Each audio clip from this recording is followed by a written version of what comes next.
Okay dear students and viewers, good morning. थोड़ा आप लोग सरप्राइज्ड होंगे। आज फ्राइडे है। नॉर्मली मैं सैटरडे को आता हूँ, लेकिन मैं आपको एक बात और भी याद दिला दूं। आज कुछ विशेष दिन है, कुछ स्पेशल डे है। वो स्पेशलिटी क्या है? 14 अक्टूबर, 14 अक्टूबर। 14 अक्टूबर के दिन डॉक्टर भीमराव अंबेडकर ने शिक्षा भूमि नागपुर में उन्होंने अपने धर्मांतरण किया था। अब मैंने इस धर्मांतरण को लेक्चर का विषय बनाया। आपको आश्चर्य होगा कि मैं धर्मांतरण को लेक्चर का विषय नहीं बनाया, बल्कि डॉक्टर भीमराव अंबेडकर के पॉलिटिक्स, उनका समकालीन नेताओं से संबंध और उनके द्वारा जो दलित वर्ग यानी उनके द्वारा जो बेसिकली जो एक दलित पिछड़े और महिलाओं के उत्थान के लिए जो कार्य किए जा रहे थे, जो अछूतों के उद्धार के लिए उन्होंने जो काम किया, उनका आकलन भी हमें करना है। उनकी जीवन के साथ उनके व्यक्तित्व का भी आकलन करना है और इन सबों को हम समग्रता से एक नज़रिए से देखेंगे। जैसा कि आप जानते हो, एक क्रिटिकल ओपिनियन सीरीज है। क्रिटिकल ओपिनियन सीरीज का मतलब होता है कि किसी भी चीज़ के एक से अधिक पर्सपेक्टिव होते हैं। तो मैं अपने दर्शकों को एक बार फिर याद दिलाऊं कि सामाजिक विज्ञान में हमारा कार्य तभी पूरा होता है जब हम अपने विरोधी पक्ष के नज़रिए को भी देखते हैं। हालांकि जब मैंने गांधी का मूल्यांकन किया था तो शायद 2 अक्टूबर था, और वहां पर शायद मैंने थोड़ी सी लेखकीय ईमानदारी का कम निर्वाह किया।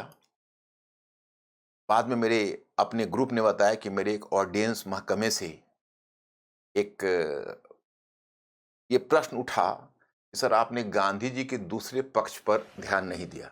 मैंने भी इस बात को रियलाइज किया, 2 अक्टूबर को भी रियलाइज कर रहा था, लेकिन शायद मैं उस दिन बिटरनेस से बचना चाहता था। वह एक कारण रहा होगा। आज मैं दोनों पक्षों को थोड़ा बहुत, प्रथम पक्ष को ज्यादा, दूसरे पक्ष को भी मैं थोड़ा बहुत देखूंगा।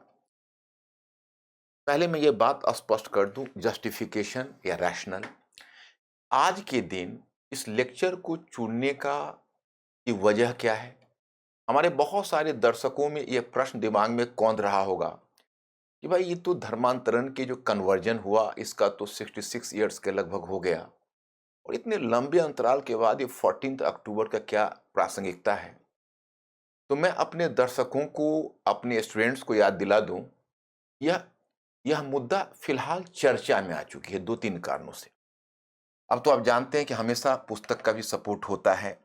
मैं इंपॉर्टेंट नेशनल इंटरनेशनल जर्नल्स के आर्टिकल्स के भी कांटेक्ट में रहता हूं, और मेरी कोशिश होती है कि मेरे स्टूडेंट्स और मेरे व्यूअर्स को ज़्यादा से ज़्यादा उसका लाभ मिले।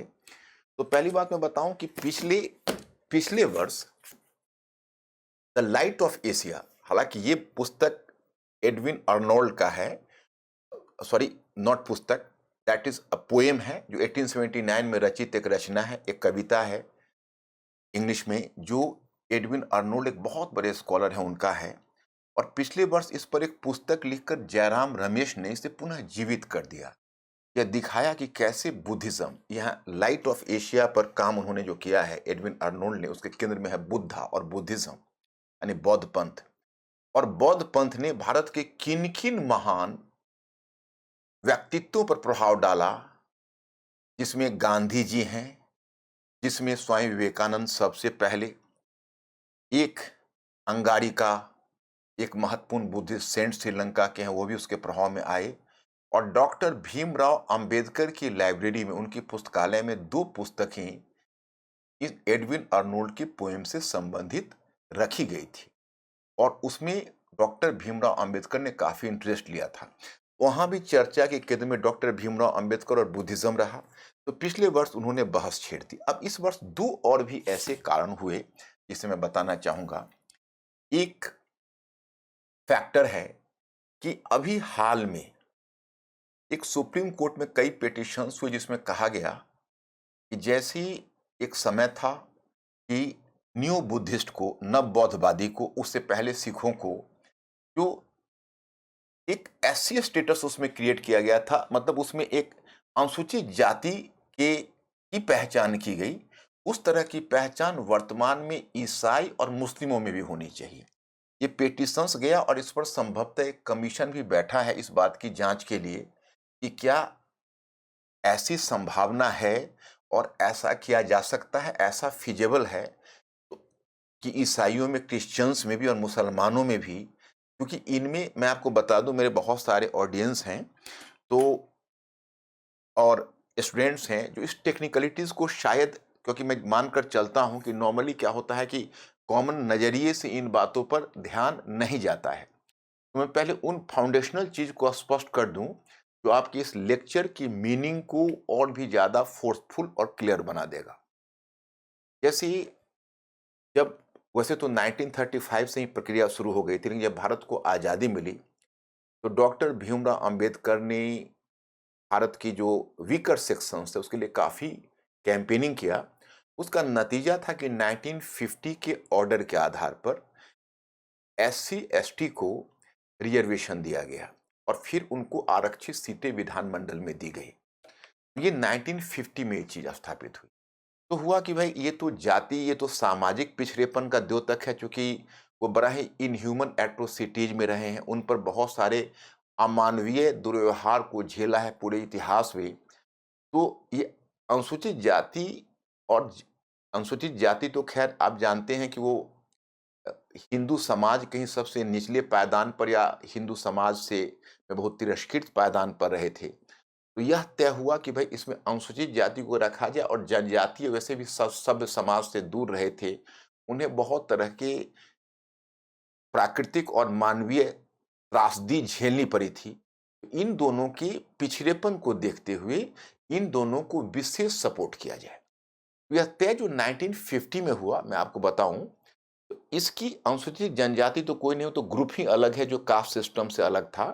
लेकिन कास्ट सिस्टम में ये बात तय हुई, यह जो दर्जा है यह दर्जा केवल और केवल हिंदुओं में ही हो, क्योंकि हिंदुओं में ही कठोर जाति व्यवस्था के कारण इस तरह से कुछ एक वर्ग आया जिसकी सामाजिक स्थिति बहुत गिरी रही और एक तरह से वो कंप्लीटली एक घेटोज के सिचुएशन में रहा। ऐसे वर्ग को एक स्पेशल कंसिडरेशन के तहत आरक्षण मिलना चाहिए विधानमंडल में भी या सरकारी सेवा में भी। लेकिन यह बात मुसलमानों पर, उस समय सिखों पर भी, बुद्धिस्ट पर भी, मुसलमानों पर और ईसाइयों पर लागू नहीं होता, क्योंकि उनमें जाति व्यवस्था नहीं है, इसलिए उनमें कोई अनुसूचित जाति की पहचान नहीं हो। यही तय हुआ 1950 में। तो मैं यह बताना चाहूं कि आगे स्थिति बदल गई और 1956 में पहली बार सिखों को, क्योंकि उसी समय एक काका कालेलकर समिति आई थी जाति व्यवस्था की जांच करने के लिए, शायद आप लोगों ने नाम सुना होगा 1953 में। तो तय हुआ 1956 में कि नहीं, जो शेड्यूल कास्ट है उसका स्टेटस, जो अनुसूचित जाति का दर्जा अब सिखों में भी दिया जाए। और दर्जा मिलने का मतलब है कि उन्हें सारी आरक्षण की सुविधाएं मिलेंगी और जिनमें दर्जा ही नहीं है तो अनुसूचित जाति का आरक्षण तो उन्हें मिल नहीं सकता। तो यह तय हुआ कि भाई सिखों को 1956 में दर्जा दिया जाए। अब यही दर्जा आगे न्यू बुद्धिस्ट को भी मिलेगा, इसकी चर्चा हम आगे करेंगे। तो हाल फिलहाल ये चर्चा आई है, यह दर्जा अब ईसाइयों और मुसलमानों में भी दिया जाए। उसी मुद्दे पर सुप्रीम कोर्ट में पिटीशंस पड़े और उस पर विचार या चल रहा है, जिसकी विरोध में और पक्ष में बहुत सारे तर्क दिए जा रहे हैं। और उससे भी एक अहम बात हुई है कि एक दिन होता है जो शायद आप लोगों ने नाम सुना होगा, अशोक विजयादशमी। ये विजयादशमी का जो त्योहार होता है उसमें सम्राट अशोक के साथ जो एक डेडिकेटेड बुद्धिस्ट था उसके साथ जोड़कर उसको बड़ा ही ऑस्पिशियस डे, बुद्धिस्टों में बड़ा ही पवित्र दिन माना जाता है। और इसी पवित्र दिन को 14 अक्टूबर को, जो आज का दिन था, लेकिन आप तो जानते हो कि वर्षों के साथ तिथियां बदलती हैं, उसी के तहत उस समय 14 अक्टूबर को ही अशोक विजयादशमी पर रहा था 1956 में, जब डॉक्टर भीमराव अंबेडकर नागपुर में उन्होंने दीक्षा भूमि में बुद्धिज्म को अपनाया, त्रिरत्न में आस्था जताई, पांच उप पांच जो उसके प्रेसेप्ट्स थे, पांच उपदेश थे, उसको अपनाया और उसमें उन्होंने 22 शपथ ली जो खुद वो सेल्फ मेड था उनका। तो इसके बाद एक धर्मांतरण हुआ इतिहास में, जिसमें जहां वो खुद श्वेत वस्त्र पहने हुए, श्वेत धोती धारण किए हुए, श्वेत कोट धारण किए हुए और पैर के नीचे सफेद कमल को लिए हुए डॉक्टर भीमराव अंबेडकर ने धर्मांतरण किया था। और उनके साथ लगभग आधे मिलियन, मतलब 5 लाख या 6 लाख जो महार्स थे, उन्होंने भी धर्मांतरण डॉक्टर भीमराव अंबेडकर के साथ किया।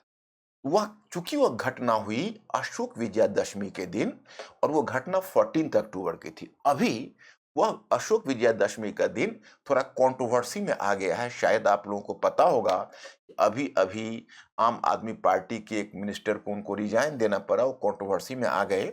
आपने राजेंद्र पाल का नाम सुना होगा कि उन्होंने एक, उसी में एक मंत्री थे जो अशोक विजयादशमी के दिन एक धर्मांतरण की घटना दिल्ली में हुई। जैसे कुछ उसमें कुछ भीम सेना, कुछ और बुद्धिस्ट ग्रुप, उनके द्वारा स्पॉन्सर्ड ये पूरा कार्यक्रम था, जिसमें वो शामिल हुए, और वो शामिल होने के कारण वो एक बड़े विवाद में घिर गए।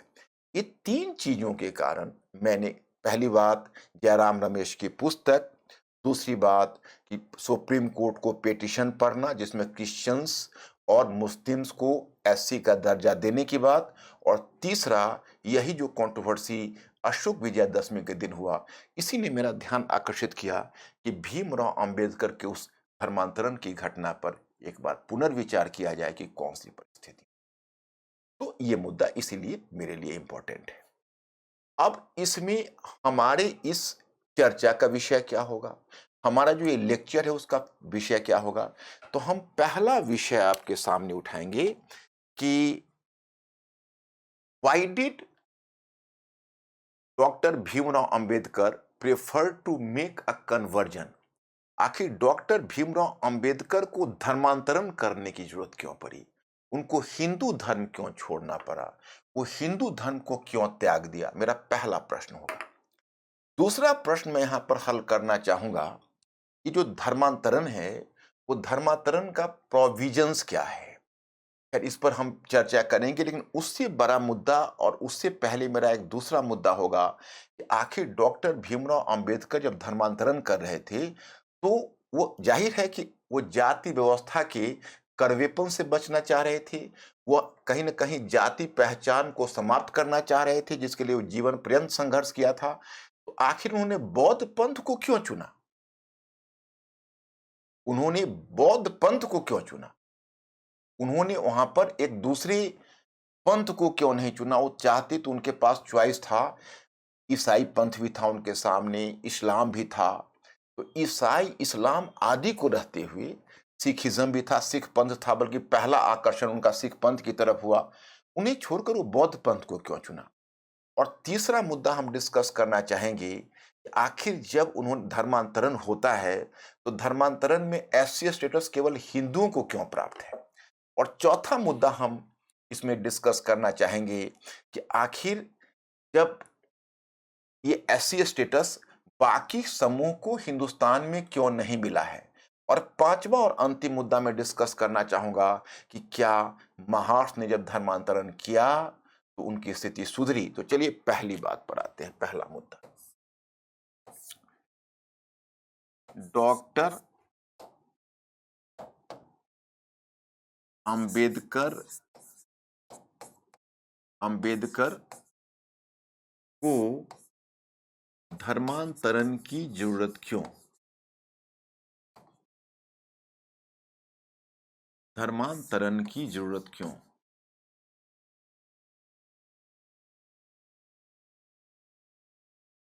Why did Dr.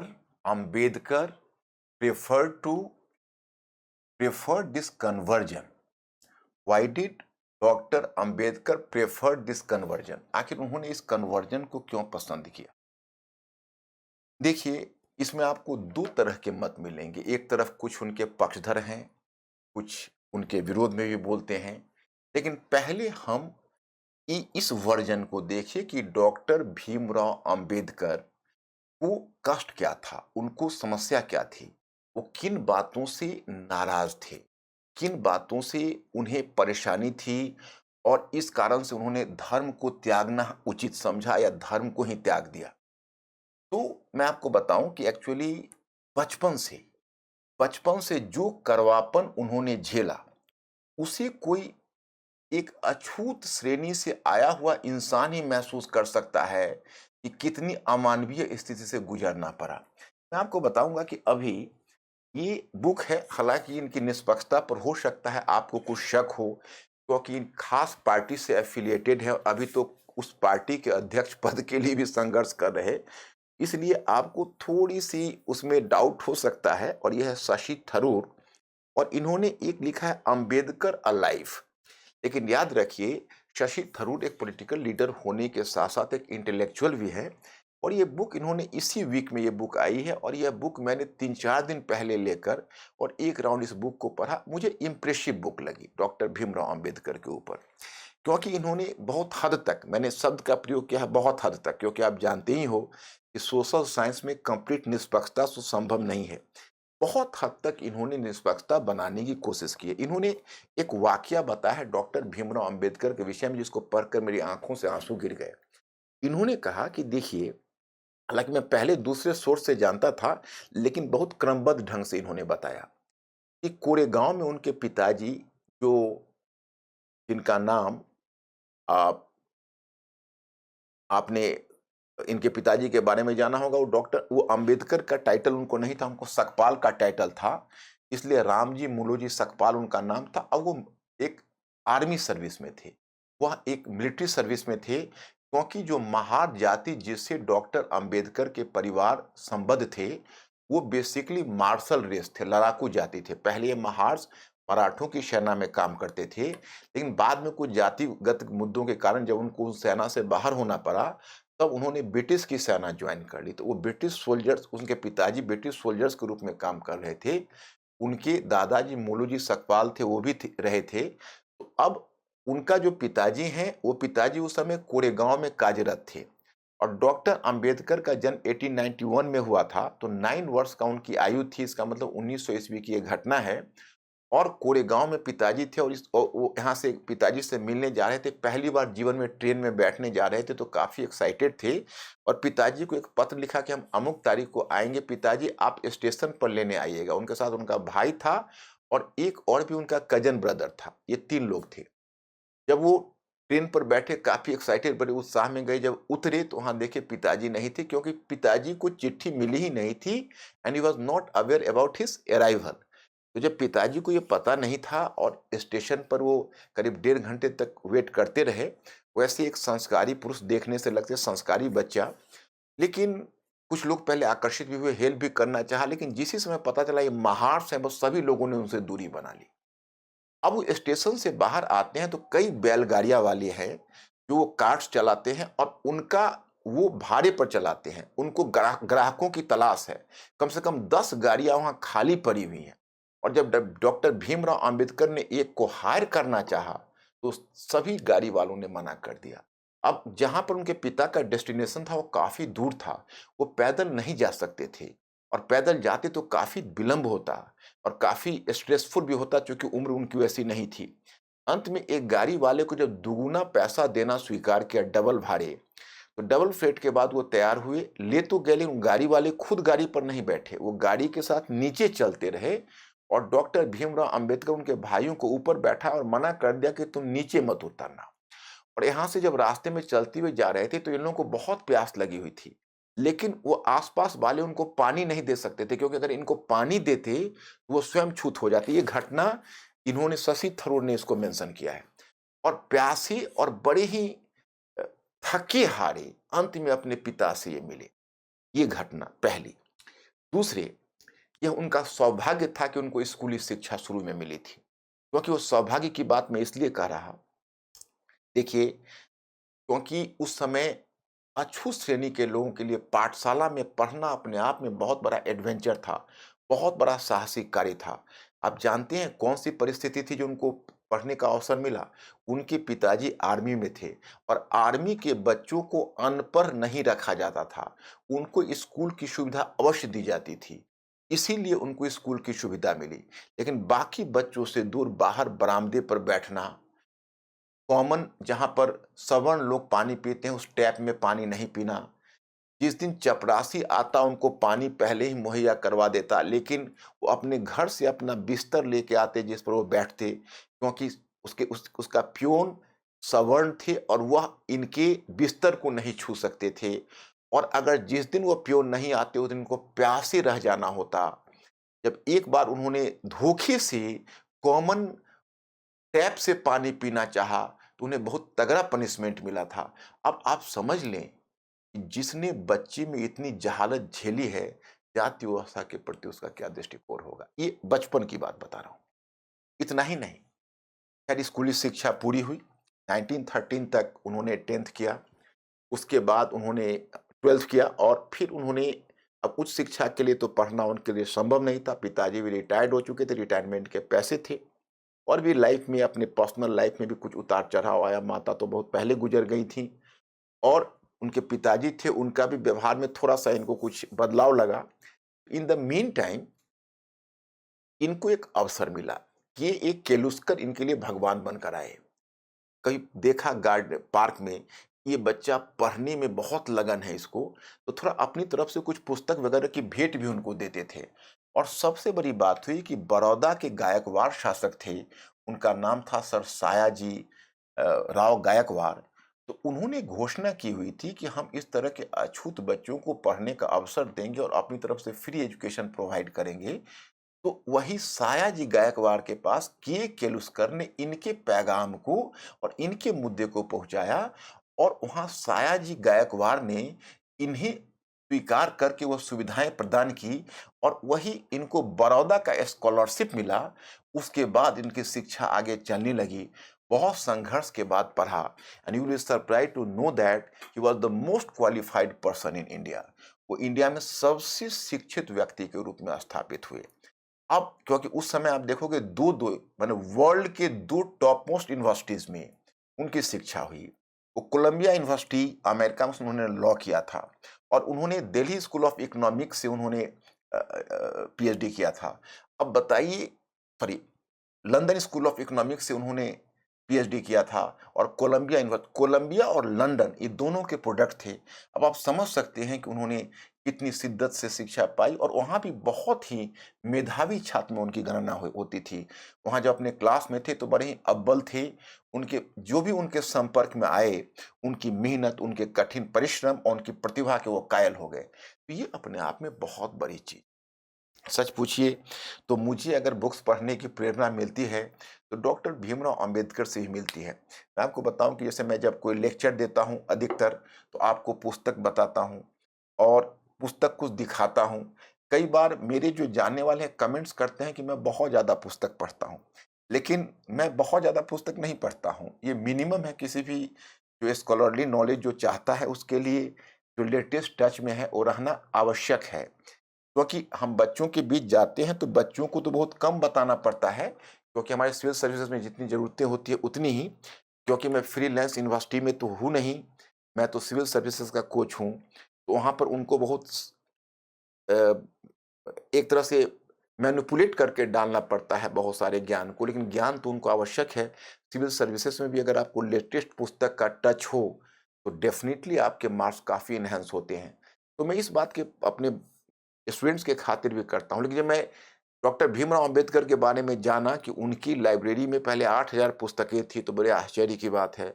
फिर उनकी लाइब्रेरी में बढ़कर 35,000 पुस्तकें हो गई। इतनी समृद्ध लाइब्रेरी थी और अपने आप वो कभी अपनी पुस्तक किसी और को नहीं देते थे। अगर कोई इच्छा प्रकट करता तो लाइब्रेरी में आते थे और वो स्वयं कहते थे, "भई आकर यहाँ आप मेरी पुस्तक को पढ़ लें, but I will not provide you the book." तो उनकी तुलना में देखता हूँ तो मेरी लाइब्रेरी में अभी मुश्किल से 2000 पुस्तकें इकट्ठी हो सकी है। अब देखिए लाइफ के अंत तक कितने तक पहुँचती है। कोशिश मेरी होती है कि मैं भी लेटेस्ट पुस्तक के टच में रहूँ। तो ये इतने अध्ययनशील थे, इतने मेधावी थे, लेकिन जब वह शिक्षा प्राप्त करके आए तो भी उनको डिस्क्रिमिनेशन का सामना करना पड़ा। जब पहले एक कॉन्ट्रैक्ट था बड़ौदा के गायकवाड़ से कि थोड़ा-सा उनको सर्विस देना पड़ेगा बड़ौदा में, उसी सर्विस के दरमियान जो बाकी जो उनके सबॉर्डिनेट्स थे, उन्होंने जिस तरह से इनको बायकॉट किया, उससे फिर एक बार इन्हें धक्का पहुँचा कि शिक्षा भी पर्याप्त नहीं है। जो जाति का स्टिग्मा है वो हमारा समाप्त नहीं हुआ है। उसके बाद भी लाइफ में 1-2 जगहों पर, जैसे आप देखोगे बॉम्बे का हॉस्टल में, बाकी जगहों पर, जबकि वो आप समझ सकते हो कि लंदन के जुडिशियल बार में उन्होंने अपना रजिस्ट्रेशन करवाया हुआ था। जैसे इंटरनेशनल फेम के एक लॉयर की हैसियत रखते थे, बावजूद इसके उनको सिर्फ जातीय कारण सम्मान नहीं मिल पा रहा था। एक बहुत बड़ा फैक्टर है कि डॉक्टर अंबेडकर को धर्मांतरण की जरूरत क्यों पड़ी। यानी डॉक्टर अंबेडकर हैं, वो डॉक्टर अंबेडकर को कहीं ना कहीं ये समस्या आई। पहली समस्या कि उन्होंने जीवन भर जाति व्यवस्था का कड़वापन झेला। अब देखो यहीं पर ये ऑर्डियल समाप्त नहीं हुई। आगे जब गांधी जी से, जैसे 1926 तक तो अपने शिक्षा में बहुत व्यस्त रहे, लेकिन 1920 के दशक में साइड बाय साइड उन्होंने पॉलिटिक्स भी शुरू कर दिया। मतलब आप मान के चलिए कि seriously he was much busy with his education up to 1920। और 1920 के बाद वो शिक्षा के वो कुछ न कुछ अपने पॉलिटिकल एक्टिविटीज में भी व्यस्त रहे। उसी क्रम में उन्हें 1927 में एक जर्नल का प्रकाशन शुरू किया जिनका नाम था बहिष्कृत भारत, जो मराठी में थी। और फिर उन्हें दलित वर्ग का संगठन बनाने का भी प्रयास किया। इसलिए पॉलिटिक्स में फंसने के कारण उनको लॉ या कोई भी जो लीगल प्रोफेशंस है उसमें समय देने का वक्त नहीं मिला, जिसने उनके लिए एक वित्तीय दबाव या फाइनेंशियल प्रेशर भी क्रिएट किया। फिर भी डॉक्टर अंबेडकर ने इस दर्द को झेला। अब जब धीरे धीरे ब्रिटिश के सामने उन्होंने डिप्रेस्ड क्लास के मुद्दे को लाया, क्योंकि वह एक सबसे इंडिया की ही सबसे अधिक क्वालिफाइड, और आप समझ सकते हो कि ये एक तरह से, तो अ, ये जो अछूत जातियां हैं या जो दलित समूह है उनके लिए एक सौभाग्य की बात थी कि उनको इतने बड़े इंटेलेक्चुअल मिले थे। तो जाहिर है कि डॉक्टर भीमराव अंबेडकर सोचने लगे कि भाई इतने बड़े बुद्धिजीवी जब मेरा ये हाल है तो बाकी इस कम्युनिटी के बाकी लोगों का क्या हाल होगा। इसलिए उन्होंने बड़ी शिद्दत से इनके मुद्दे को उठाया। 1928 में साइमन कमीशन के सामने इस मुद्दे को लाया और साइमन कमीशन को कहा कि सभी को मताधिकार दीजिए। तभी भारत में, जब तक मताधिकार आप सभी को नहीं देंगे तब तक दलित वर्ग शोषित रहेंगे। दूसरा उन्होंने मांग की कि जिस तरह से आपने मुसलमानों को आरक्षण दिया है उसी प्रकार से आपने दलित वर्ग को आपको आरक्षण देना है। तो वो जीवन भर दलित वर्ग के आरक्षण के लिए काम करते रहे। और फिर जब राउंड टेबल कॉन्फ्रेंस लंदन में हुआ, गोलमेज सम्मेलन, कुल 3 गोलमेज सम्मेलन, तो उसमें उस समय तक ब्रिटिश सरकार का ध्यान डॉक्टर भीमराव अंबेडकर पर जा चुका था। उन्होंने डॉक्टर भीमराव अंबेडकर को इनवाइट किया और 3 गोलमेज सम्मेलन में इन्होंने हिस्सा लिया। हर गोलमेज सम्मेलन में इन्होंने बस जो दलित वर्ग है उसकी पृथक निर्वाचन की मांग रखी और कहा कि उन्हें पृथक निर्वाचन मिलना चाहिए। अंत में 1932 का वह चिर प्रतीक्षित, मतलब लॉन्ग अवेटेड, वह कॉमनल अवार्ड आया जिसको कहते हैं सांप्रदायिक पंचाट। उस सांप्रदायिक पंचाट में पहली बार दलित वर्ग को पृथक निर्वाचन दिया गया। अब गांधी जी पुणे के यरवदा जेल में थे। गांधी जी ने जब दलित वर्ग को देखा कि भाई इनको अब पृथक निर्वाचन मिल गया, तो सेपरेट इलेक्टोरेट, ये तो उनको लगा कि ये तो देश तोड़ने के राष्ट्र को, ये तो देश तोड़ने की साजिश है। गांधी जी ने वहीं पर आमरण अनशन शुरू कर दिया। इस समय फास्ट अनटू डेथ शुरू कर दिया। उनका स्वास्थ्य गिरने लगा। और वही समय है कि बहुत सारे नेता थे उसमें, आप अगर देखेंगे तो तेज बहादुर सप्रू थे, एम आर जयकर थे, मदन मोहन मालवीय थे, दलित वर्ग के नेता एम सी राजा थे। ये सभी एक्टिव हो गए। घनश्याम दास बिरला भी एक्टिव हुए और फिर गांधी जी से वार्ता करनी शुरू कर दी। गांधी जी ने इच्छा प्रकट की कि हम डॉक्टर भीमराव अंबेडकर से और एमसी राजा से बात करेंगे। मैं उसे बता दूं कि दलित वर्ग की राजनीति में एमसी राजा जो साउथ इंडिया से थे, वह डॉक्टर भीमराव अंबेडकर के राइवल थे, प्रतिद्वंदी थे। तो डॉक्टर भीमराव अंबेडकर उनमें 36 के आंकड़े थे। चूंकि एमसी राजा थे, वो कहीं ना कहीं जो सवर्ण लोग थे उनके साथ उनकी अच्छी ट्यूनिंग बैठती थी। लेकिन डॉक्टर भीमराव अंबेडकर में एक प्रकार का कड़वापन था। वह इनके साथ कोई ट्यूनिंग बैठाने के लिए तैयार नहीं होते थे। इस वजह से क्या था कि दोनों के बीच एक प्रकार का मतभेद चल रहा था। और जब गांधी जी ने दोनों से मुलाकात करने की इच्छा प्रकट की तो डॉक्टर, अब मैं आपको बताऊं कि यह बुक, अब ये प्रकरण मैं आपको बताऊं कि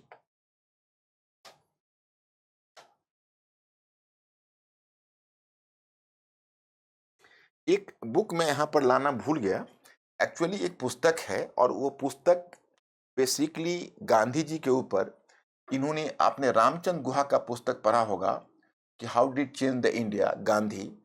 ये पुस्तक सबसे लेटेस्ट पुस्तक है और इसी पुस्तक में डॉक्टर भीमराव अंबेडकर और गांधी जी के संबंधों और पूना पैक्ट, जो उन्होंने कैसे यरवदा जेल में मिलते हैं, कैसे पूना में पैक्ट होता है, इन तमाम चीजों के बारे में उन्होंने बड़े विस्तार से दिया हुआ है। उसी में दिया हुआ है कि डॉक्टर भीमराव अंबेडकर ने कहा कि मैं एमसी राजा से अगर गांधी जी वार्ता करेंगे तो मैं नहीं मिलूंगा। अब बड़ा ड्रामेटिक मुलाकात हुई भीमराव अंबेडकर और गांधी जी की। गांधी जी कहते हैं कि देखो, देखिए डॉक्टर अंबेडकर, मैं I am the first convert to इस first convert to depressed class. मैं पहला ऐसा हूं जो स्वयं को अछूत की श्रेणी में रखता हूं, स्वयं को मैं एक भंगी की श्रेणी में रखता हूं, क्योंकि मैं अपनी गंदगी की स्वयं सफाई करता हूं। इसलिए आप मेरे इरादे पर कोई शक ना करे। मैं भी, क्योंकि मैं वह व्यक्ति हूं जिसने इस भंगीपन के पेशे को मैंने स्वयं स्वीकार किया है। इसलिए आप मेरी नीयत पर शक ना करें और आप यह मानकर चलें कि आप जितना दलित वर्ग का उत्थान चाहते हैं, मैं भी उस उत्थान के लिए उतना ही प्रयत्नशील हूं। तो उस पर डॉक्टर भीमराव अंबेडकर का कहना था कि अगर मेरी कम्युनिटी को पिछड़े, अगर सेपरेट इलेक्टोरेट या पृथक निर्वाचन नहीं मिलता है तो कम्युनिटी जी नहीं पाएगी, चारों तरफ से इसका शोषण होगा। तो फिर बीच में मध्यस्थ आए और गांधी जी ने उनको ये कहा कि देखिए, आप संयुक्त निर्वाचन को स्वीकार कर लीजिए, ज्वाइंट इलेक्टोरेट को, और नंबर ऑफ सीट्स हम दलित वर्ग के लिए बढ़ा देते हैं।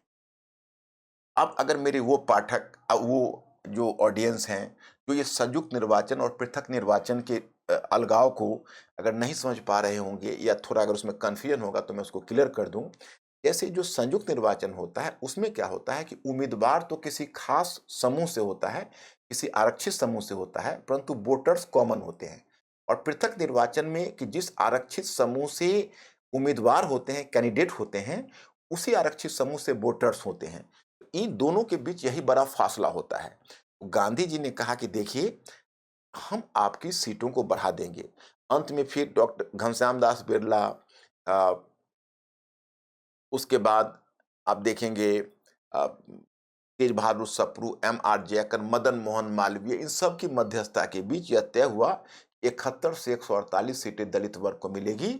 और पूना पैक्ट पर अंबेडकर ने हस्ताक्षर करके और उस अधिकार को छोड़ दिया जिसके लिए वो जीवन पर्यंत संघर्ष कर रहे थे, पृथक निर्वाचन। तो अंबेडकर को गांधी जी से बहुत कष्ट हुआ। उनको लगा कि देखो, हिंदू धर्म के अंतर्गत या हिंदू संप्रदाय के अंतर्गत दलित वर्ग को न्याय नहीं मिलेगा। हमें एक बड़ा अवसर था, इस अवसर को हमने गवा दिया।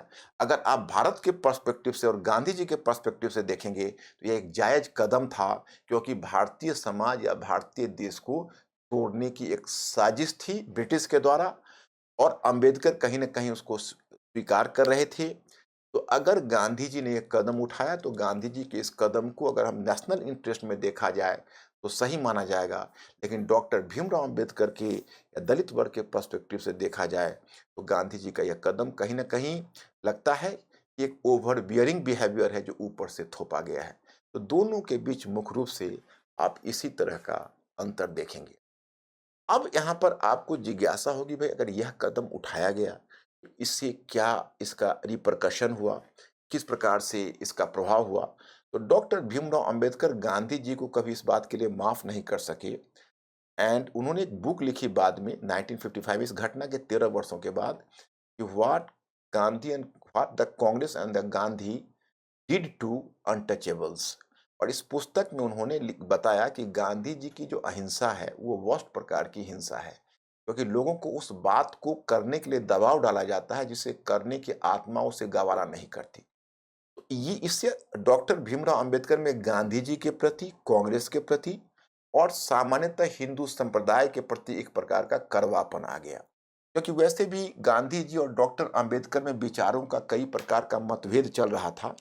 इस मतभेद के बारे में मैं बता दूं कि गांधी जी का कहना था और डॉक्टर भीमराव अंबेडकर का कहना था कि देखिए, अगर आप दलित वर्ग की दशा को सुधारना चाहते हैं तो आपको आर्थिक पुनर्वितरण करना होगा। आर्थिक पुनर्वितरण से आशय यह है कि धनी लोगों से संपत्ति छीनकर निर्धनों में वितरित करना होगा। तभी दलित वर्ग तक जब संपत्ति पहुंचेगी, तभी ये तथाकथित अछूत हैं वो सवर्णों के सामने खड़े होने की स्थिति में आएंगे। गांधी जी का कहना था कि नहीं, यह जो जाति व्यवस्था है वो एक सामाजिक समस्या है। वो आर्थिक समस्या नहीं है, इसलिए इकोनॉमिक रिडिस्ट्रीब्यूशन या आर्थिक पुनर्वितरण की आवश्यकता नहीं है। इस बात से डॉक्टर अंबेडकर संतुष्ट नहीं थे। दूसरा, डॉक्टर अंबेडकर का कहना था कि देखिए, कास्ट सिस्टम को आप कंप्लीटली अबोलिश कर दीजिए। जब तक आप जाति व्यवस्था को समाप्त नहीं कर देंगे, तब तक दलित वर्ग या अछूत जाति का उत्थान नहीं हो सकता। इसकी जड़ जाति व्यवस्था ही है। गांधी जी कहते थे कि देखिए, ऐसा है, ऐसा हम नहीं मानते, क्योंकि जाति व्यवस्था में दोष नहीं है, उसका दुरुपयोग हुआ।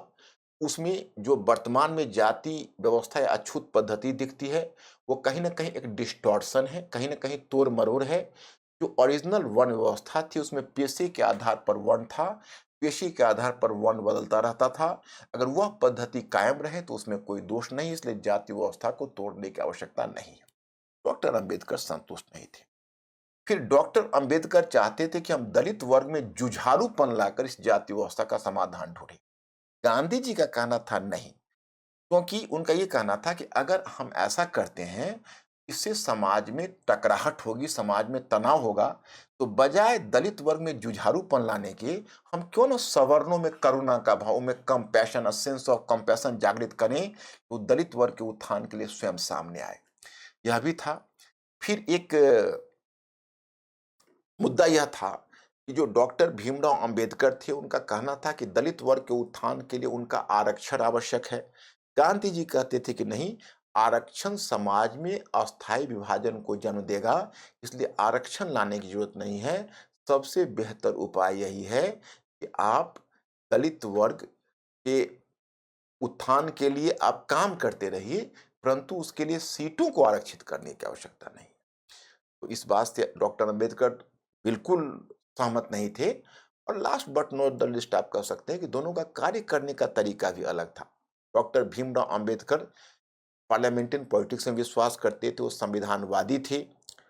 वह एक केंद्रीय सरकार में विश्वास करते थे, और वो मानकर चलते थे कि सरकार को इसमें पहल करनी चाहिए और विधानमंडल में बैठकर कानून बनाकर इस समस्या का समाधान हो सकता है। गांधी जी एक जननेता थे। उनको, और वैसे भी उनको राज्य की शक्ति में बहुत भरोसा नहीं था। वो लोगों के बीच स्वयं लाठियां टेकते जाते हुए और गांव-गांव में घूमकर लोगों के बीच इस जाति व्यवस्था के विरुद्ध एक प्रकार की सामाजिक जागृति लाने का काम कर रहे थे। तो दोनों का जो कार्य करने का तरीका था, पद्धति थी, अंतर था। लेकिन डॉक्टर भीमराव अंबेडकर गांधी जी के इस कदम से काफ़ी नाराज़ थे। तो यही चीज़ें हैं। इसमें मैंने देखा है कि शशि थरूर ने एक बड़ी अच्छी बात कही कि 20वीं सेंचुरी में डॉक्टर भीमराव अंबेडकर को सबसे ज़्यादा एक्सेप्टेंस मिला और सबसे पॉपुलर लीडर माने गए। कुछ मामले में तो गांधी जी को भी वह सरपास कर गए। लेकिन इन्होंने कुछ बातें डॉक्टर भीमराव अंबेडकर और गांधी जी की टकराहट की बताई है, जो मैं बाद में शेयर करूंगा। तो ये बातें यहाँ पर उनमें कड़वापन बढ़ता गया। इसी बीच एक और घटना हुई। उधर पंजाब के लाहौर के आर्य समाजिस्ट से उनको एक इनविटेशन आया कास्ट सिस्टम पर बोलने का, जो मैं पीछे भी एक रेफरेंस लेक्चर में दे चुका हूँ आपको। राष्ट्रवाद पर एक लेक्चर में मैं रेफरेंस दे चुका हूँ। वो पुस्तक मैं लाया नहीं, बहुत पतली सी ही पुस्तक है, कभी आपको मौका मिले तो पढ़ सकते हैं। वह एनिहिलेशन ऑफ कास्ट, यानी जाति व्यवस्था को समाप्त करो, नाम ही एनिहिलेशन ऑफ कास्ट। तो 1935 में उनको इनविटेशन आया और कहा गया कि आप कुछ न कुछ जाति शोषण पर बोलिए। अब देखिए, यहाँ पर मैंने आपको एक लेक्चर में समझाया हुआ है, जो तथाकथित जो जाति हिंदू धर्म, जैसे एक ग्रुप ऑफ थिंकर्स था, जैसे आर्य समाज थे, हिंदू महासभा थी, या राष्ट्रीय स्वयंसेवक संघ ही थे। वो हिंदू कॉज के प्रति समर्पित थे, लेकिन वो जानते थे कि हिंदू को अगर ऑर्गेनाइज करना है तो कास्ट सिस्टम को दबाना पड़ेगा। उनका ये मानना था कि हम एक हिंदू पहचान पर बल दें, और हिंदू पहचान पर बल देने के लिए जाति विभाजन को समाप्त करें। वैसे में ही आर्य समाजिस्ट थे, जो दयानंद सरस्वती के समय से इस प्रकार की धारणा रखते थे कि नहीं, वैदिक काल में जाति विभाजन ऐसा नहीं था, छुआछूत नहीं थी, वो सब समाप्त होनी चाहिए। तो वो उसीलिए आर्य समाज और डॉक्टर भीमराव अंबेडकर की ट्यूनिंग थोड़ी पहले बैठी, और आर्य समाज ने उनको इनवाइट तो कर दिया। अब जब डॉक्टर भीमराव अंबेडकर जाने वाले थे, तब कहा कि आप अपने लेक्चर का सिनॉप्सिस भेजिए। ये सिनॉप्सिस भेजा इन्होंने, तो देखा कि ये तो हिंदू धर्म के विरुद्ध आग उगल रहे थे। ये तो कह रहे थे कि मैं अंतिम स्पीच हिंदू के किसी हिंदू के रूप में दे रहा हूँ, इसके बाद मैं कोई हिंदू के रूप में स्पीच नहीं दूंगा। तो ये सब बातों से अब आर्य समाज का मकसद पूरा नहीं हो पा रहा था, क्योंकि वो तो हिंदू पहचान पर ही चोट कर रहे। तो आर्य समाज हिंदू पहचान के आधार पर जाति व्यवस्था को, हिंदू पहचान को बढ़ाना चाहता था और जाति व्यवस्था को कमजोर करना चाहता था। डॉक्टर भीमराव अंबेडकर का कहना था कि जब तक आप गुड़ खाते रहेंगे, गुलगुले से परहेज करने से कोई फायदा नहीं है। मतलब गुड़ खाए गुलगुले से परहेज, आपने फेमस मुहावरा देखा होगा कि जब तक आप, ये हिंदू धर्म ही उस जाति विभाजन की जड़ है, और जब तक आप हिंदू धर्म को प्रमोट करते रहेंगे, जाति विभाजन समाप्त नहीं हो सकता। अब इस मुद्दे पर आर्य समाज, उनमें मतभेद हो गया और आर्य समाज ने उनके लेक्चर को कैंसिल कर दिया। तो 1936 में डॉक्टर भीमराव अंबेडकर ने एक पुस्तक छापी, एनिहिलेशन ऑफ कास्ट। उसमें वही सिनॉप्सिस जो लेक्चर का है उसी को आधार बनाकर, इसलिए जब आप उस पुस्तक को पढ़ेंगे तो कहीं कहीं आपको कोहेसिव आइडियाज नहीं मिलेगा। वो आपको ऐसे ऐसा दिखेगा जैसे कोई पेपर पेस्ट काम हो। मतलब वो बहुत आपको लॉजिकल इवोल्यूशन राइटिंग का पुस्तक का फॉर्म आपको नहीं दिखेगा, लगेगा कि कोई कुछ इनफॉर्मल कन्वर्सेशन में कुछ बात कही जा रही है। खैर, anyway, my point is that कि बहुत मार्वेलस पुस्तक है। मैंने उस पुस्तक को 3 बार कम से कम पढ़ी है और हर बार मुझे उसमें एक नई मीनिंग मिला है। तो मैं आपको बता रहा था कि इस प्रकार से उन्होंने, उनको और भी कड़वापन बढ़ गया। उन्होंने 1935 में घोषित कर दिया कि I have been born as a Hindu, but I will never prefer to die as a Hindu. मैं एक हिंदू की तरह अवश्य पैदा हुआ हूं, परंतु मैं हिंदू के रूप में मरूंगा नहीं। अब जब उन्होंने हिंदू के, अब समय आ गया कि हिंदू धर्म से बाहर उन्होंने सोचना शुरू कर दिया कि मुझे हिंदू धर्म को बदलना है, हिंदू धर्म में नहीं रहना है। तो अब चारों तरफ हड़कंप मचने लगी, क्योंकि तब तक वो काफी फेमस हो चुके थे। तो जो हिंदू धर्म के प्रति थोड़ी आस्था रखते थे, तो उनको डर था कि अगर डॉक्टर भीमराव अंबेडकर ने इस तरह से हिंदू धर्म को छोड़ा, उनके साथ महार ने छोड़ दिया या और दलित वर्ग के लोग छोड़ देंगे, अछूत श्रेणी के, तो हिंदू धर्म तो टूट जाएगा। तो वे लोग बहुत घबराए हुए थे। बल्कि हिंदू महासभा की तरफ से एक सुझाव भी आया था कि आप एक अपना पृथक धर्म बना लीजिए हिंदू धर्म के तहत ही, लेकिन आप हिंदू धर्म को मत छोड़िए। लेकिन वो बार बार एक्सपेरिमेंट कर रहे थे कि नहीं, मुझे हिंदू धर्म को छोड़ना है। परंतु वो समझ नहीं पा रहे थे कि हम हिंदू धर्म को छोड़कर कौन सा धर्म को, धार्मिक पंथ को अपनाएं, क्योंकि उनको ये पता नहीं चल पा रहा था कि कौन हमारे लिए प्रेफर्ड है। तो हमारा प्रेफर्ड सेक्ट कौन होगा। सो ही कुड नॉट डिसाइड। तो that's why I am putting here the second one question. और वो सेकंड वन क्वेश्चन है कि why did he choose Buddhism. Why did he choose Buddhism. उन्होंने बौद्ध पंथ को ही क्यों चुना।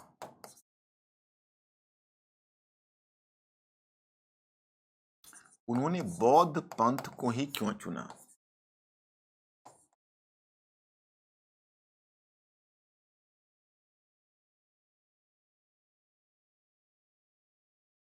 Why did he choose Buddhism. अब बौद्ध पंथ को ही क्यों चुना, इसकी मैं वजह आपको बताना चाहूंगा, जो थोड़ा सा हम इसको सिस्टमेटिकली आपको बताएंगे। पहले उनका ध्यान सिखिज्म पर गया, सिख पंथ पर। उन्होंने कहा कि देखिए, सिख पंथ में जाति व्यवस्था नहीं है, ये हमें, या जो अछूत जाति है, उसको काफी सूट करेगा। और सबसे बड़ी बात है कि कई क्रिटिक्स ने यहाँ तक माना है कि डॉक्टर भीमराव अंबेडकर को हिंदू धर्म से लव हेट रिलेशन एक तरह से था। वो हिंदू धर्म से दूर हटना चाहते थे, लेकिन वो कहीं ना कहीं भारतीय संस्कृति को भी नहीं छोड़ना चाहते थे। तो उनके पास विकल्प इस्लाम का भी था, उनके पास विकल्प क्रिश्चियनिटी की भी थी, ईसाई पंथ की भी थी। लेकिन वो पहले सिख पंथ को आजमाने का प्रयास किया, और उन्होंने सिख पंथ में ही अपना रिफ्यूज खोजने की कोशिश की। उनको कहा कि भाई, सिख पंथ है, इसे, ये भारतीय संस्कृति से भी जुड़ा हुआ है, तो हम हिंदू धर्म से पृथक होने के बाद भी हम भारतीय संस्कृति का हिस्सा बने रहेंगे, और हमें सिख पंथ ही चुनना चाहिए। फिर बाद में उनको एहसास हुआ कि अरे, सिख पंथ में भी तो एक दलित वर्ग उपस्थित है, और वहां भी कहीं ना कहीं एक तरह का भेदभाव बना हुआ है, क्योंकि सिखों में भी एक मजहबी सिख करके कम्युनिटी थी। और उसका तो खैर, मैंने एक सीरियल में भी इस चीज़ को देखा है भी, पाताल लोक एक सीरियल अगर आप लोगों ने देखा होगा, वहाँ पर जो डिस्क्रिमिनेशन और सिखिज़्म के अंदर ही एक जो दलित समुदाय के बारे में जो दिखाया, वो तो मेरे लिए हार्ट ब्रेकिंग था। खैर, एनीवे, ये जो बात हुई तो इससे उनको लगा कि भाई, ये उसमें भी ये दलित वर्ग की समस्या का समाधान सिखिज़्म या सिख पंथ नहीं कर पाएगा, तो फिर सिख पंथ से उन्होंने अपना ध्यान हटा लिया। अब आइए क्रिश्चियन धर्म, ईसाई धर्म, ईसाई पंथ पर। तो जब वो ईसाई पंथ की तरफ देखा, तो उनको लगा कि नहीं, जो क्रिश्चियन लोग हैं, वो भारतीय दलित के प्रति फ्रेंडली नहीं है। अब कैसे? तो देखो, इसमें डॉक्टर भीमराव अंबेडकर तो बाद में संविधान के भी रचयिता रहे। आप देखते हो कॉन्स्टिट्यूशन में उनका बहुत डिसाइसिव रोल है।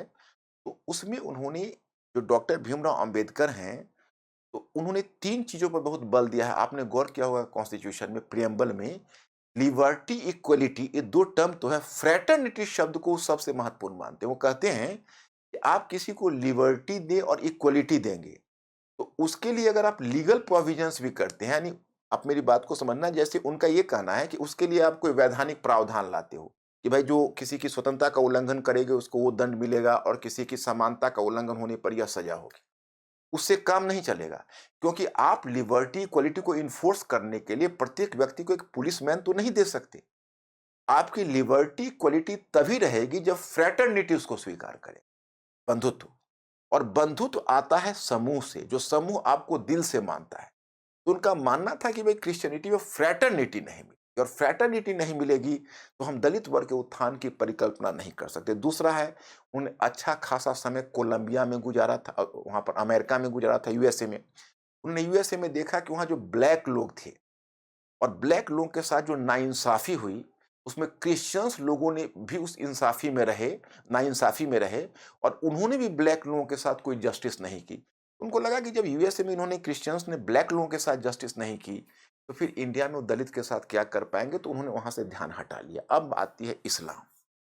जब इस्लाम को देखा तो देखिए, तो डॉक्टर भीमराव अम्बेडकर थे, वो कॉन्स्टिट्यूशनल मोरालिटी, संवैधानिक नैतिकता में विश्वास करने वाले व्यक्ति थे। वो कभी बहुत वायलेंस के रास्ते को पसंद नहीं करते थे।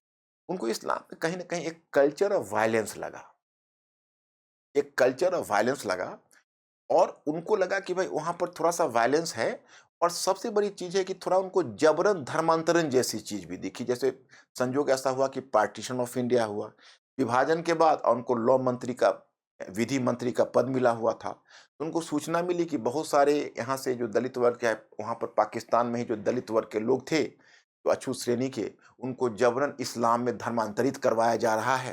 ये सुनने के बाद वो काफ़ी बेचैन हुए, बल्कि विधि मंत्री की हैसियत से उन्होंने यहाँ से एक, मतलब एक एक उन्होंने वक्तव्य भी जारी किया, और पाकिस्तान की सरकार को संदेश भी भेजा कि इस तरह की चीज़ें नहीं होनी चाहिए।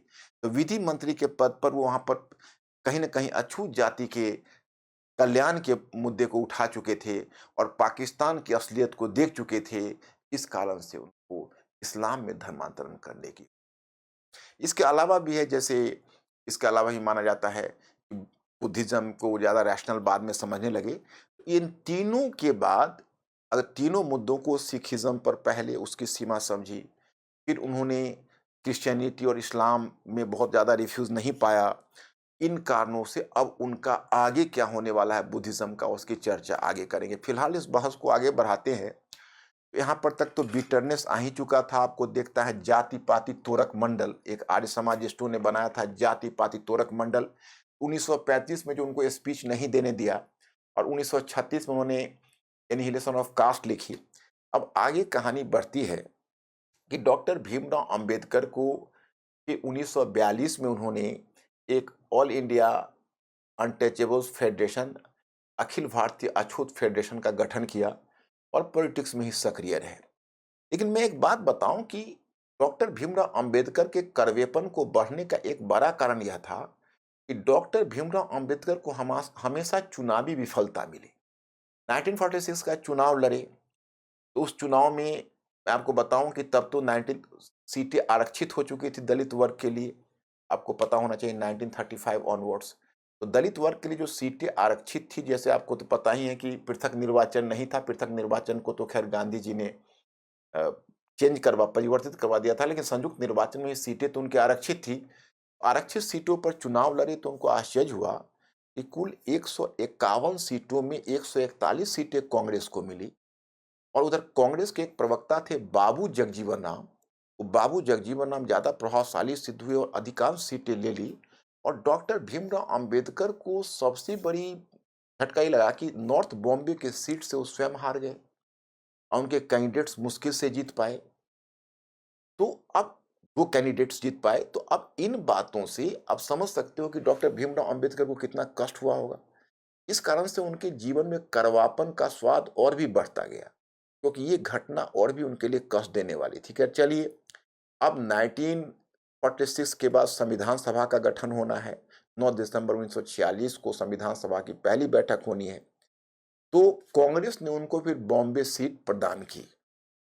उसको पसंद नहीं किया, वो चाहते थे कि अरे हालाँकि संविधान सभा में वो बंगाल की सीट से गए और बाद में फिर एक बार चुनाव लड़े, तो उस चुनाव में 1952 में चुनाव लड़े तो उसमें भी हार गए। उस समय जब बॉम्बे से हारे तो बंगाल की सीट से गए और संविधान सभा में गए। फिर उन्हें संविधान प्रारूप समिति का अध्यक्ष बने और उसमें संविधान में उन्होंने बहुत इम्पोर्टेंट रोल प्ले किया। हालाँकि संविधान में वो कुछ चीज़ें ऐसी लाना चाहते थे, जिसे लाने में उन्हें सफलता नहीं मिली। जैसे वो चाहते थे कि जितनी एग्रीकल्चर लैंड हो, वह सब राज्य के नियंत्रण में हो।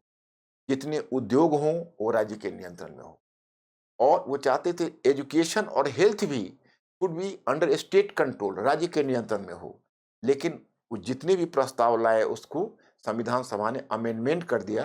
लगभग उसमें 700 अमेंडमेंट्स हुए और डॉक्टर भीमराव अंबेडकर ने बड़े शिद्दत से काम किया।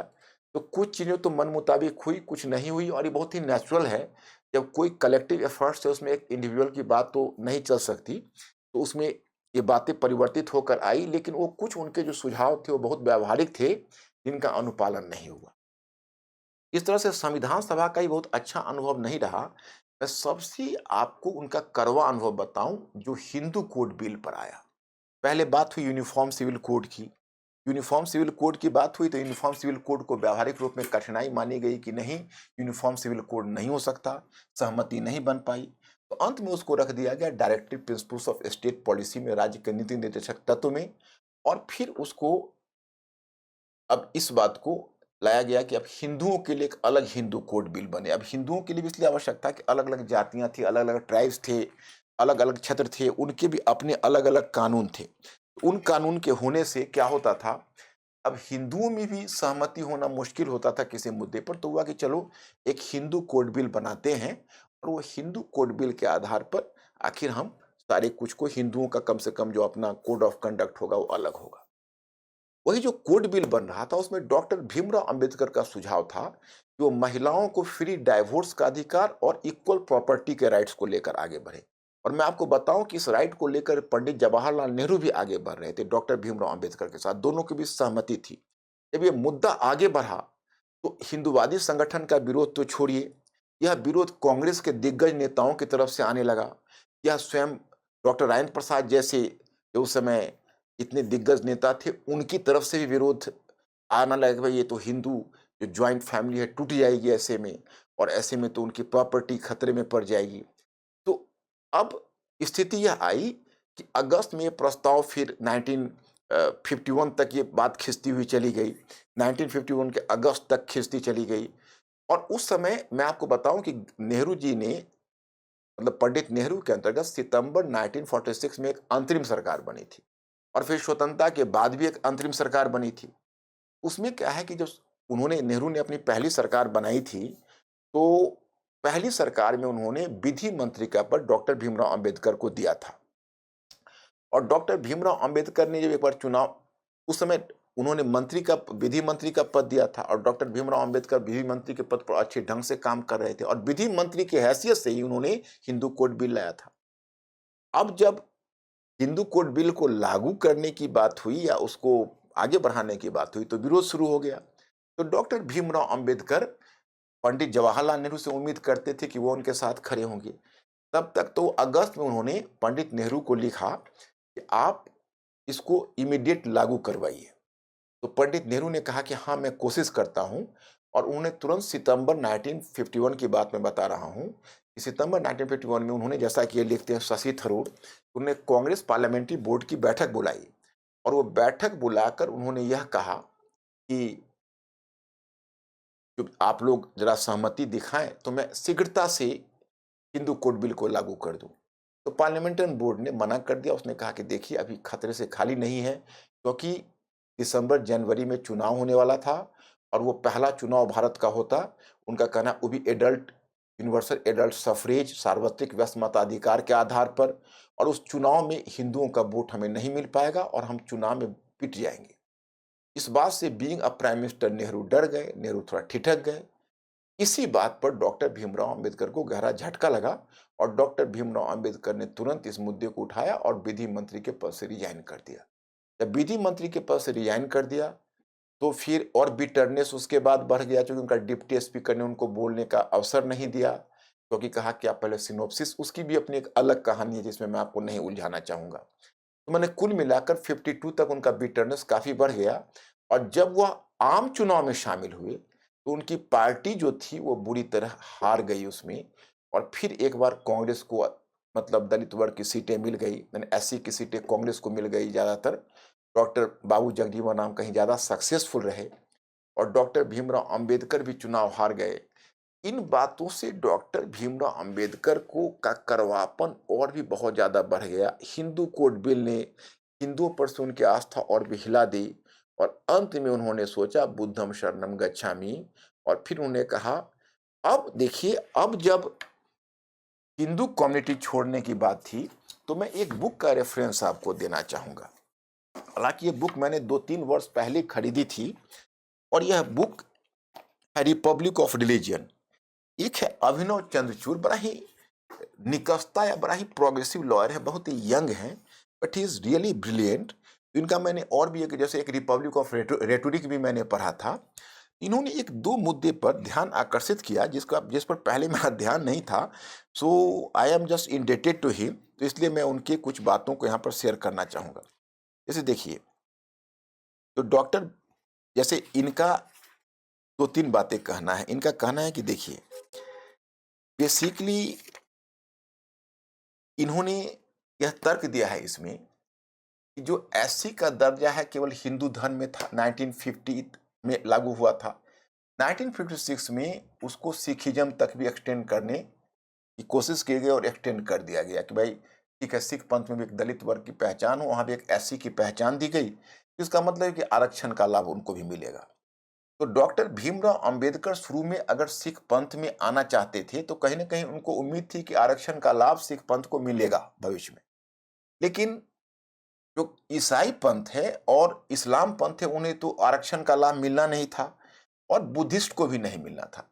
तो बहुत समय तक डॉक्टर भीमराव अंबेडकर इस बात से झिझक रहे थे कि क्या हम हिंदू धर्म को छोड़ें, तो क्योंकि वो आरक्षण के लाभ की बात थी। और यहाँ पर एक बड़ी दिलचस्प बात अभिनव चंद्रचूड़ ने कही है। उन्होंने कहा कि सॉफ्ट पेडल हिंदुइज्म कांग्रेस में भी रहा, क्योंकि एक पूरी आप राष्ट्रीय आंदोलन के काल में देखोगे तो एक बड़ी चुनौती रही है कि बहुत सारे हिंदुओं को क्रिश्चियंस में कन्वर्जन करवाया गया। इन्होंने इस मुद्दे को उठाया इस बुक में। इन्होंने कहा है कि देखिए, ब्रिटेन में आलम यह था कि कोई अगर वहां क्रिश्चियन से किसी दूसरे रिलीजन में अगर धर्मांतरण करवाना चाहता तो वहां पेनल प्रोविजन था, उसको जेल और जुर्माना होता।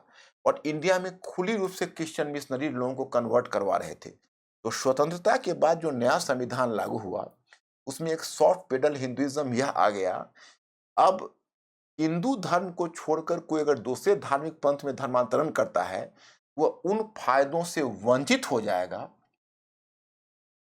क्योंकि 1956 में हिंदू कोड बिल लागू हो गया, और हिंदू कोड बिल लागू होने के बाद यह तय हो गया कि अगर आप हिंदू धर्म छोड़ेंगे तो आप आरक्षण के फायदे से आप वंचित हो जाएंगे। इसी में अभिनव चंद्रचूड़ ने दिया है भाई क्या क्या आरक्षण से फायदे से वंचित होंगे, कि Hindu converting to Christianity, for instance children born to a Hindu after he or she converted to another religion were disqualified from inheriting the property of any of their Hindu relatives unless the children were themselves Hindus। अगर किसी का पिता अगर हिंदू धर्म छोड़कर दूसरे धर्म को अपना लेता है तो उसका बच्चा भी अपने संबंधियों की प्रॉपर्टी को उत्तराधिकार से वंचित हो जाएगा तब तक जब तक वह बच्चा स्वयं अपने आप को हिंदू ना बना ले। एक मुद्दा है। दूसरा है a Hindu's conversion to another religion furnished a ground for divorce. मतलब अगर किसी का पुरुष हिंदू धर्म कबूल कर लेता है तो महिला के पास एक वैलिड रीजन है कि इमीडिएटली वो डाइवोर्स कर सकती है। अगर वो हिंदू है और उसका पति किसी दूसरे धर्म में धर्मांतरित हो जाता है तो। तीसरा है, a Hindu who converted to another religion could no longer act as the natural guardian of his or her child. मतलब कोई हिंदू अगर अपने धर्म को कन्वर्ट कर लेता है तो वो अपने चाइल्ड का नेचुरल गार्जियन नहीं रह पाएगा। और एक है कि a Hindu didn't require the consent of his or her spouse to adopt a child if the spouse had converted to another religion. मतलब अगर मान लीजिए पति अगर हिंदू धर्म को छोड़कर दूसरा धर्म को अपना लेता है, उसकी पत्नी चाहे तो किसी दूसरे बच्चों को अडॉप्ट कर सकती है, गोद ले सकती है, लेकिन उसको पति से सहमति लेने की अब जरूरत नहीं है, क्योंकि अब उसका पति हिंदू नहीं रहा।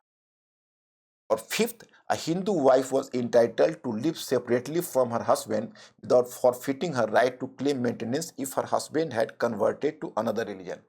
अगर किसी कोई अगर हिंदू धर्म छोड़कर दूसरे धर्म को अपना लेता है तो उसकी पत्नी सेपरेट रह सकती है, सेपरेट रह सकती है और उसको मेंटेनेंस मिलता रहेगा, लेकिन पति के साथ वो नहीं रहना चाहेगी। इसका वैलिड रीजन होगा क्योंकि उसका पति अब हिंदू नहीं रहा। यहाँ पर अभिनव चंद्रचूड़ कहते हैं कि ये सारी बातें कहीं ना कहीं हिंदुइज्म को फेवर कर रही थी, और इसलिए एक तरह से जब हिंदू कोड भी लागू हुआ तो धर्मांतरण बहुत ही लूजिंग हो गया। कोई भी हिंदू अब धर्मांतरण करने से पहले 10 बार सोचता। अब हम ये नहीं जानते कि डॉक्टर भीमराव अंबेडकर जिन्होंने 1935 में धर्मांतरण सोचा था, अंत में 1956 में धर्मांतरण के लिए गए, और जिस समय धर्मांतरण के लिए गए उस समय तो उनके मन में ये बात तो बिल्कुल समझ में आ रही होगी कि वो महार जाति, या स्वयं अंबेडकर अंबेडकर को तो खैर जरूरत नहीं थी, लेकिन डॉक्टर अंबेडकर तो स्वयं से फ्री थे, परंतु जो महार जाति है, जो उस समय लगभग आधे मिलियन यानी 5 लाख महारों ने जो बुद्धिज्म को कबूल किया, उन सारी सुविधाओं से वंचित हो गए जो सुविधाएं हिंदू अनुसूचित जाति को। लेकिन अगर इतना बड़ा डिसीजन डॉक्टर भीमराव अंबेडकर ने लिया तो कहीं न कहीं उनको अब विश्वास हो चला था कि हिंदू धर्म में जस्टिस नहीं मिलेगा, और बुद्धिज्म की तरफ वो इसलिए आकर्षित थे कि बौद्ध पंथ में उन्हें महात्मा बुद्ध में तर्कवाद, जैसे इस बात को मैंने आपको बताया है कि द लाइट ऑफ एशिया में भी उठाया गया है, और बहुत सारी पुस्तकें हैं। मैंने आपको यहाँ पर एक पुस्तक में बताऊं कि ये भी बहुत अच्छी पुस्तक है, कास्ट इन मॉडर्न इंडिया, ये सुमित सरकार और तनिका सरकार का है।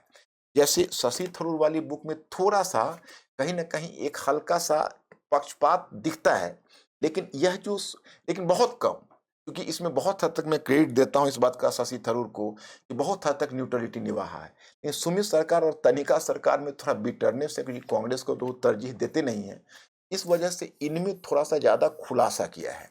लेकिन चलिए, कोई ना कोई इसमें इन्होंने इस बात को कही है। अब मैं आपको बताना चाहता कि बेसिकली जब मैंने जब इस बुक को पढ़ी और इसको पढ़ने के बाद तब हम इस कंक्लूजन पर पहुंचे कि डॉक्टर भीमराव अंबेडकर को बुद्धिज्म के प्रति गहरी आस्था होने का कारण बुद्धा के प्रति विश्वास बहुत गहरा था, क्योंकि उनको उनमें बौद्ध पंथ में उनको एथिकल वैल्यूज दिखता था, उसमें रैशनलिज्म दिखता था, तर्कवाद। बुद्धा ने कहा था everybody is light to himself, प्रत्येक व्यक्ति अपना प्रकाश स्वयं है। उन्होंने एक जगह कहा कि जैसे क्रिश्चियनिटी है तो उसमें जीसस क्राइस्ट ने अपने को सन ऑफ गॉड कहा है, या जो प्रॉफिट मोहम्मद है उन्होंने अपने आप को मैसेंजर ऑफ गॉड कहा है, या फिर आप देखेंगे लॉर्ड कृष्णा के बारे में कंपेयर करते हैं। जैसे प्रिंट जर्नल में एक बहुत अच्छा आर्टिकल था, तो उसमें लॉर्ड कृष्णा को अपने को गॉड्स ऑफ गॉड कहते हैं, गॉड ऑफ गॉड्स, मतलब देवताओं के देवता। लेकिन महात्मा बुद्ध अपने आप को मानव के रूप में प्रस्तुत करते हैं, और एक मानव के रूप में मानव और मानव के संबंधों को निर्धारित करते हैं। वो कहीं ना कहीं ईश्वरीयवाद लादने की या ईश्वरीयवाद से अपने आप को जोड़ने की कोशिश नहीं करते। ये बात इनको कहीं ना कहीं आकर्षित करता है, और ये बुद्धिज्म की तरफ आकर्षित होते हैं, और फिर 1956 में धर्मांतरण होता है। लेकिन एक बार अगर आप धर्मांतरण कर लेते हैं तो आप उन सारी सुविधाओं से वंचित हो जाते हैं जो सुविधाएं हिंदुओं को प्राप्त है। तो मैं आपको बताऊं कि वही हुआ। महार्स गए तो महार्स के जाने के बाद वो सुविधाओं से वंचित तो हुए।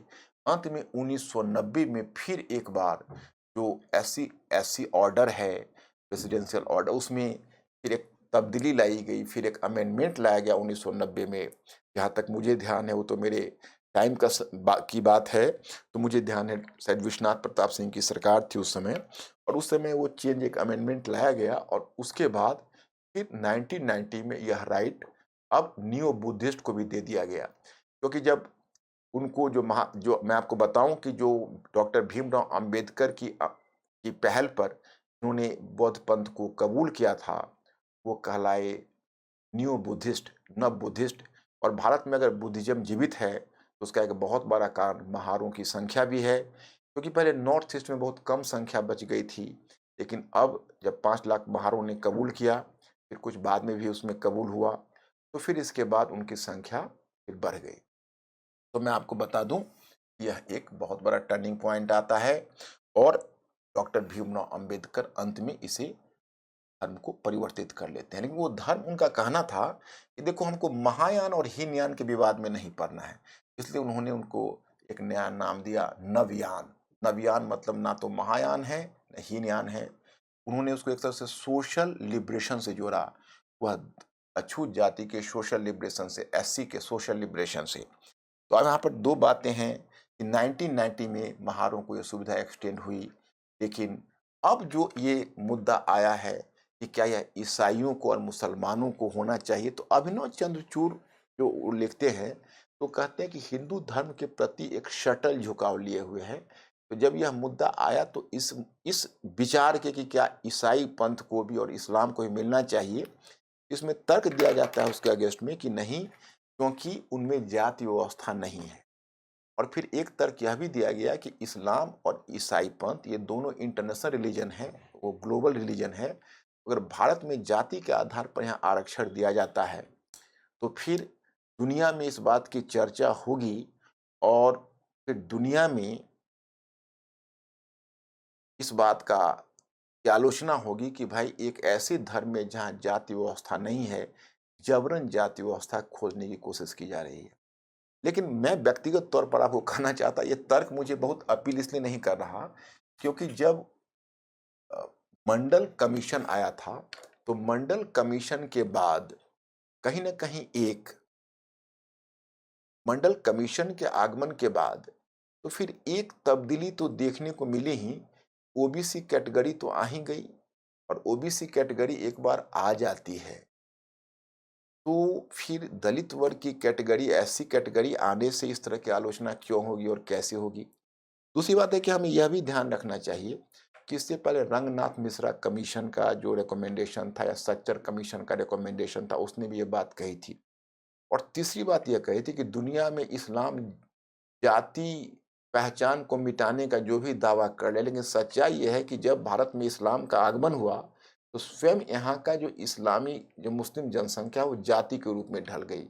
यहाँ भी आप देखोगे अशराफ जो उच्च मुसलमान हैं और अजलाफ जो निम्न कोटि के मुसलमान हैं, उसमें एक अजवाह करके भी समूह आया जो दलित हैं।